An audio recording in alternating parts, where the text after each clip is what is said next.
কোথায় আছেন জানি না, তার বিরুদ্ধে হুলিয়া জারি করা হয়েছে। আমি কাল রাত 12টা পর্যন্ত সচিবের সাথে টেলিফোনে ছিলাম, ওনাকে আমি বলছি আমি 1 পয়সাও দেবো না। তো পরবর্তীতে যখন বললেন যে কিছু লোক কমিটি করে কমিটি রেসপন্সিবিলিটি নিয়েছে, সেই কারণে আমি এগ্রি করেছে রোয়ারকে এটা দেওয়ার জন্য, এবং বিজেএমকে লোন দেওয়া হয়েছে, বিজেএমকে, আমি কিন্তু কোনো দেয়নি। দ্বিতীয়ত হচ্ছে, অলরেডি আমি সচিব মহোদয়কে বলেছি যে ইমিডিয়েটলি তার বিরুদ্ধে একটি গ্রেপ্তারি পরোয়ানা জারি করবে। যদি সে দেশে না থাকে তাহলে ইন্টারপোলের এই গ্রেপ্তারি পরোয়ানা জারি করতে হবে ফর হিজ ক্রিমিনাল অফেন্স। আপনি এটা দিয়েছেন? হ্যাঁ, এটা অলরেডি হুলিয়া জারি করা হচ্ছে, স্বরাষ্ট্র মন্ত্রণালয়কে বলা হয়েছে, এবং নাম হচ্ছে Shekhar.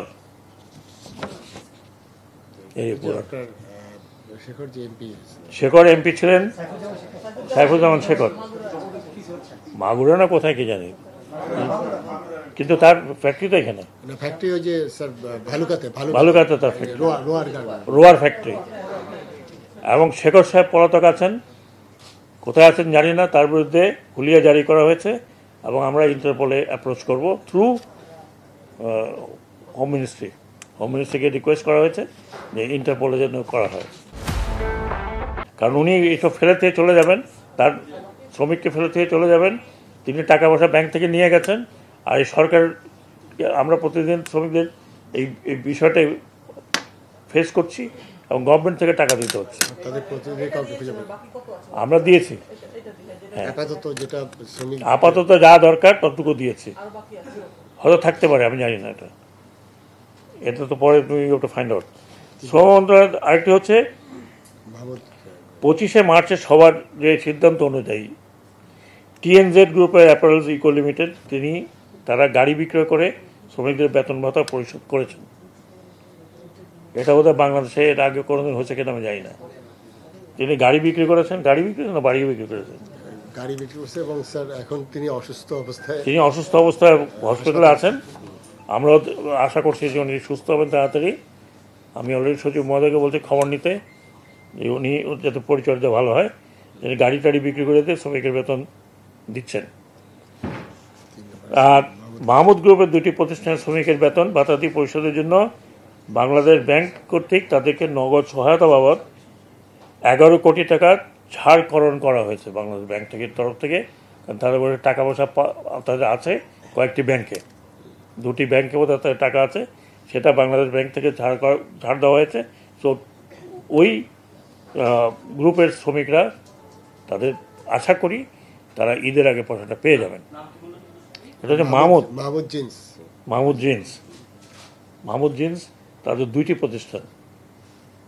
Style craft and young one BD limited বেতন ভাতাদি পরিশোধের জন্য মালিক শ্রমিকদের নিয়ে শ্রম ও কর্মসংস্থান মন্ত্রণালয়ে আজ একটি সভা হয়েছে। সভায় শ্রমিকদের পাওনাদি পরিশোধের বিষয়টি নিষ্পত্তি হয়েছে। সো যে কটা আমরা খুব কনসার্ন ছিলাম, 5টি, সে 5টি নিষ্পত্তি হয়েছে।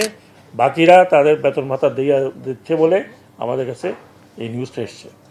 কাজে আমি শ্রমিক ভাই বোনদের বলছি, আমরা আমাদের সর্বতর চেষ্টা করেছি, আপনারা পেয়ে যাবেন যার যেটা পাওনা, আর বাকিদেরটা আপনারা ডেফিনেটলি পেবেন। যদি না পান তাহলে আজকে মধ্যে বা কালকে আমরা সকালে এদের বিরুদ্ধে ব্যবস্থা নেওয়া শুরু করবো।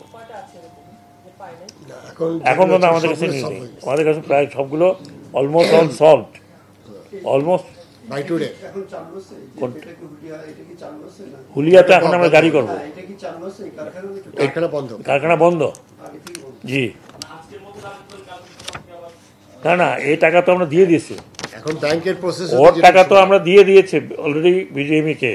যেটা কথা বলছেন রোয়ার, শেখরটা দিয়ে দেওয়া হয়েছে, কিন্তু শেখরকে এই যে সে পালিয়ে গেল, যে অফেন্সটা করলো, তার জন্য সে এই যে রাষ্ট্রের ক্ষতি হলো, যে শ্রমিকরা মাঠে, শ্রমিকরা রাস্তা বন্ধ করছে, এটা তো রাষ্ট্রের ক্ষতি।